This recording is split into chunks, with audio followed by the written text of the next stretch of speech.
Hello student, welcome back my channel. कैसे हैं आप? उम्मीद करती हूँ आप सब अच्छे होंगे और कुल मिलाकर अपनी तैयारी कंटिन्यू कर रहे होंगे। आज हम बात करने वाले हैं कि पढ़ाई तो हम 8-10 घंटे कर लेते हैं, लेकिन रिवीजन कैसे करें।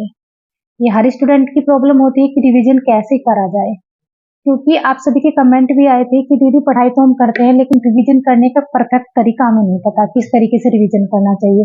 क्योंकि हर स्टूडेंट अपना अलग अलग तरीका अपनाता है, अलग अलग तरीके से रिवीजन करता है। जैसा मेरा तरीका अलग होगा, आपका तरीका अलग होगा, लेकिन यदि हमें एक परफेक्ट तरीका पता हो कि रिवीजन करना कैसे है, तो हो सकता है इससे आपको बहुत हेल्प मिले और आपका जो सिलेबस है वो कम समय में ही पूरा हो जाए। तो बात करते हैं आज इस टॉपिक पर। और यदि आप इस चैनल पर पहली बार आए तो चैनल को जरूर सब्सक्राइब करें और वीडियो को ज्यादा से ज्यादा शेयर करें, क्योंकि फिलहाल आपके सपोर्ट की बहुत जरूरत है। देखिए, यदि आप किसी भी गवर्नमेंट जॉब की तैयारी फर्स्ट टाइम कर रहे हैं, ठीक है, ये कुछ स्टूडेंट ऐसे होंगे फर्स्ट टाइम कर रहे होंगे, कोई सेकंड टाइम और स्टूडेंट होंगे काफी टाइम से तैयारी कर रहे हैं। तो यहाँ बात करते हैं जो स्टूडेंट फर्स्ट टाइम तैयारी कर रहे हैं, तो उनको अगर मैं बोलूं कि स्टार्टिंग कहाँ से करनी चाहिए, तो आपको अपना बेसिक एनसीईआरटी बुक से, या फिर जो भी आपके यहाँ पे बोर्ड होता है, जैसे यूपी में यूपी बोर्ड होता है, राजस्थान में आरबीएसई बोर्ड होता है, हर स्टेट का अपना अपना बोर्ड होता है। अगर वहाँ की आप बुकों से जो 6 to 12 की बुक होती हैं उनसे स्टार्टिंग करोगे, जैसे जीके की, तो ज्यादा बेटर रहेगा, क्योंकि इससे आपका जो बेसिक कॉन्सेप्ट है वो क्लियर हो जाएगा। तो फिर उसके बाद आप कोई भी एक ऑथेंटिक बुक ले और उससे अपनी जो है तैयारी की शुरुआत करें। देखिए, मान लिया आपके पास ये बुक है ना।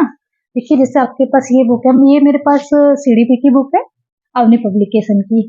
तो मैं इस पे बता रही हूँ, आपके पास कोई भी बुक हो आपको यही तरीका फॉलो करना है। तो आपको करना क्या है, जैसे कि आपको इस बुक का आज पहला चैप्टर उठाएंगे, ठीक है, पहला चैप्टर उठाएंगे, तो शुरू में जब आप पढ़ेंगे तो आपको इसे थोड़ा टाइम देना है, ठीक है। साथ में क्या लेना है, आपको एक नोटबुक लेनी है, और उस नोटबुक में जो इस चैप्टर में, यानी कि चैप्टर फर्स्ट में अनावश्यक चीजें हैं उनको अपने नोट्स में मेंशन नहीं करना। जो भी ऐसी बातें हैं कि आप भूल जाओगे, जैसे सन वगैरह है, सिद्धांत किसने दिया है ये है, क्योंकि मोस्टली हम भूल जाते हैं। डेफिनेशन है, ठीक है, इंपॉर्टेंट, वो आप लिख लें। जैसे कि ये मान लिया 8 पेज में है, तो आप कोशिश करें कि इसे 2.5 या 3 पेज में आपको लाना है, ठीक है, शॉर्ट में लिखे, क्योंकि बुकों में 60% जो बातें होती है, वर्ड होते हैं, वो अनावश्यक होते हैं। जैसे कि मान लिया आपसे कोई भी है ना डेफिनेशन पूछ ली जाए, तो आप उसको जरूर लिखें अपने नोट्स में, क्योंकि डेफिनेशन से क्वेश्चन आते हैं, ठीक है। और जहाँ पे जो बेसिक बेसिक नॉलेज है, जो आपको उसे पढ़ने की आवश्यकता नहीं है, तो उसे आप छोड़ दें। सिर्फ जो मोस्ट इंपोर्टेंट है उसी को ही आप अपने नोट्स में मेंशन करें, और शुरू में आपको टाइम देना है। और कभी भी आप सुबह से लेकर शाम तक एक ही सब्जेक्ट को नहीं पढ़ना है। क्या करना है, हमें सुबह से लेकर शाम तक एक ही सब्जेक्ट नहीं पढ़ना है, इससे हम बोर हो जाएंगे और फिर हमारा पढ़ाई में मन नहीं लगेगा। जैसे कि 2-2.5 घंटे आपने एक सब्जेक्ट पढ़ लिया, उसके बाद जो भी काम है वो खत्म किया, फिर नेक्स्ट टाइम जब आप पढ़ने बैठेंगे तो आप कोई अदर सब्जेक्ट लेंगे, डिफरेंट हो, ठीक है, सेम ना हो, तो आपका फिर उसमें जो इंटरेस्ट बढ़ेगा पढ़ने में। उसी को भी आपको ऐसे करना है। उसके भी पहली बार में आपको समय लगेगा, है ना, पढ़ने में। पहली बार में लगभग हो सकता है 1.5 महीने में, आप जैसे 1.5 महीना लगे आपको इस पूरी बुक को कंप्लीट करने में, और साथ में इसके नोट्स तैयार करने में। क्योंकि अपने नोट्स जो होते हैं वो हमें जल्दी समझ में आते हैं, बशर्ते कि दूसरे के, है ना, कॉपी हमें नहीं करनी चाहिए, खुद ही बनानी चाहिए यदि हमारे एग्जाम में टाइम है। ठीक, ये हो गया, इसको हमने बना लिए। तो स्टार्टिंग में मैं क्या करूंगी, इसके मैं अगर मान लिया मैं अपनी बात बताऊं तो मैं कैसे पढ़ती हूँ, तो मैं 5 या 6 दिन पढ़ती हूँ, ठीक है, 5-6 दिन कोई रिवीजन नहीं करती। जैसे कि 5-6 दिन में अगर मैं 5 टॉपिक भी कर पाई, है ना, 5 टॉपिक कर पाई, और जैसे ही 6ठा दिन होगा उस दिन मैं रिवीजन करूंगी, ठीक है। और ऐसा तो है नहीं कि जो मैंने 6 दिन में पढ़ा वो मैं एक दिन में रिवीजन कर लूंगी। बेशक नोट्स मैंने बनाए हैं मेरे वहां पे, उधर आप देखेंगे तो काफी सारे मतलब बुक वगैरह नोट्स आपको मिल जाएंगे रखे हुए।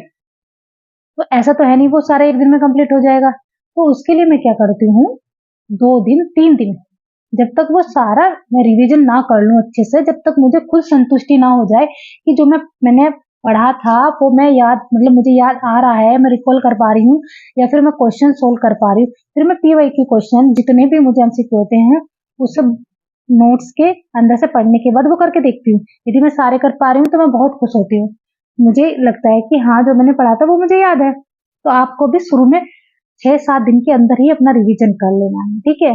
इससे चीजें आप भूलोगे नहीं। तो बच्चे कहते हैं ना कि मैम हम पढ़ते तो बहुत ज्यादा है लेकिन भूल जाते हैं। वो यही प्रॉब्लम होती है कि हमें क्या है, स्टार्टिंग में तो मैं अपनी प्रॉब्लम बताती हूँ। मेरे साथ क्या हुआ था स्टार्टिंग में कि मुझे ऐसा लगता है कि अब मुझे आज ना अपने 5 टॉपिक कंप्लीट करने हैं, तो मैं सिर्फ मुझे टॉपिक कंप्लीट करने से मतलब होता था, ये नहीं था कि वो मुझे याद हो रहा है या नहीं। स्टार्टिंग की बात बता रही हूँ, काफी टाइम पहले की बात बता रही हूँ, जब मुझे इतना नहीं पता था कि किस तरीके से पढ़ना चाहिए। तो मैं जैसे कि 2 टॉपिक पढ़ लिए आज, ये सुबह, 2 दोपहर में पढ़ लिए, 2 शाम को पढ़ लिए, ऐसे जल्दी जल्दी मन में खुश हो रही हूँ कि मैंने बहुत सारे टॉपिक कंप्लीट कर लिए, लेकिन याद अगर कोई मुझसे पूछे तो मुझे कुछ नहीं था, क्योंकि सिर्फ मुझे उसको पढ़ने से मतलब था, समझने से भी नहीं था। तो ये गलती आप ना करें। जितना भी आप पढ़े उसे समझने की कोशिश करें, चाहे समय थोड़ा ज्यादा लग जाए, ठीक है। और ऐसा नहीं है कि एक दिन में ही आपको कंप्लीट करना, छोटे छोटे टुकड़ों में बांट के अगर हम पढ़ते हैं ना चीजें, तो वो याद होती है, ठीक। तो ऐसा ही आपको करना है। जब आपका ये पूरी बुक कंप्लीट हो जाएगी ये, तो आप इसे रख देंगे, फिर आप अपने नेक्स्ट सब्जेक्ट उठाएंगे। उसके लिए फिर आपको इसका रिवीजन कब करना है? अब ऐसा तो है नहीं कि अब हम दूसरी बुक पढ़ेंगे तो उसमें भी 1-1.5 महीने लगने वाला है। फिर आप बीच में 15 दिन बाद आप इसको दोबारा से रिवीजन करेंगे। जो आपका वो 6-7 दिन का रूटीन चलता रहेगा सेकंड बुक का भी, ठीक है, सेकंड सब्जेक्ट का। जो 2 तो आपके हो गए और जो 2 और है, क्योंकि ऐसा तो है नहीं कि हर एग्जाम में 2 या 3 सब्जेक्ट होते हैं, 7-8 सब्जेक्ट भी हो जाते हैं, ज्यादा भी हो जाते हैं, ठीक है।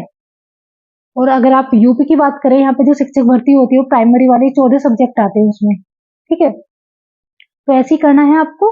फिर 15 दिन में सेकंड बार हम जब रिवीजन करेंगे तो 15 दिन का टाइम ले सकते हैं, ठीक है। 15 दिन बाद आप उसको रिवीजन करें, 3 दिन 4 दिन जितना भी समय लगे, आप टाइम आपका है, आप अच्छे से उसको पढ़ेंगे।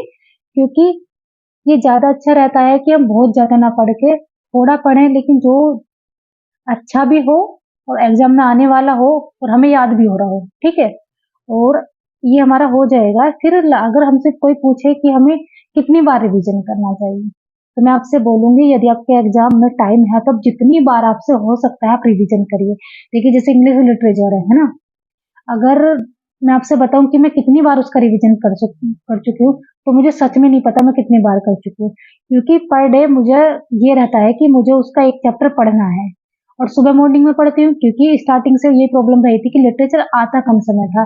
लेकिन अब मेरी ग्रामर मुझे लगता है वीक हो गई है, लिटरेचर ज्यादा स्ट्रॉन्ग हो गया है, क्योंकि ग्रामर को मैंने डेली टाइम दिया है। डेली उसका रूटीन है कि 2 घंटे मुझे सुबह मॉर्निंग में पढ़नी है। तो किस चीज से हुआ? क्योंकि वो रिवीजन हो रहा है ना। उसका चैप्टर बहुत, एक छोटी सी बुक है, फालतू की चीज है नहीं, एक ही बुक है, और उसी बुक को मैं काफी टाइम से पढ़ती आ रही हूँ। पर डे उसका एक चैप्टर पढ़ रही हूँ, तो वो तो अपने आप याद होगी, बल्कि मुझबानी मुझे याद होगी बहुत सारी चीजें उसमें। तो ये सिर्फ किस चीज से होता है हमारा, जब हम रिवीजन करते हैं, रिवीजन से होता है। और ऐसे एक समय ऐसा आएगा कि आपको कहते हैं ना कि ऑप्शन देने की जरूरत भी नहीं पड़ेगी, आप ऐसे ही उसका आंसर बता दोगे। तो ये सब प्रैक्टिस से होता है, रिवीजन करने से होता है। और रिवीजन हम जब सेकंड टाइम रिवीजन करेंगे ना, तो आपको ज्यादा समय नहीं लगेगा, क्योंकि एक तो आपके नोट्स जो होंगे वो छोटे होंगे। ऐसा तो है नहीं, देखो बुक तो काफी बड़ी है और बुक में बहुत सारी चीजें अनावश्यक होती हैं, ठीक है, जिन्हें हमें पढ़ने की जरूरत नहीं होती। और जब अगर हम बुक से पढ़ने लगे ना, तब तक हमें संतुष्टि भी नहीं मिलती, तब तो पूरी ना पढ़ ले, क्योंकि बुक में हमसे छोड़ा भी नहीं जाएगा, क्योंकि हमें ऐसा लगता रहेगा कुछ तो होगा इसमें इम्पोर्टेंट, है ना। क्योंकि मेरे साथ ये प्रॉब्लम होती थी। तो नोट्स में जब मुझे पता रहेगा कि नोट्स में ये यही चीज है जो इम्पोर्टेंट है, बाकी कुछ नहीं है, और यही मुझे पढ़नी है, तो समय बचेगा और चीज जल्दी याद होगी। यही आपको पढ़ना है।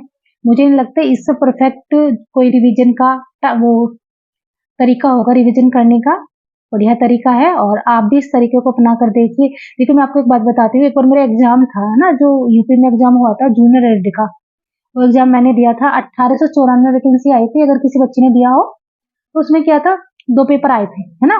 जो फर्स्ट पेपर था उसमें मेरे कितने क्वेश्चन आए थे? फर्स्ट पेपर में मेरे लगभग 47 क्वेश्चन सही थे, है ना।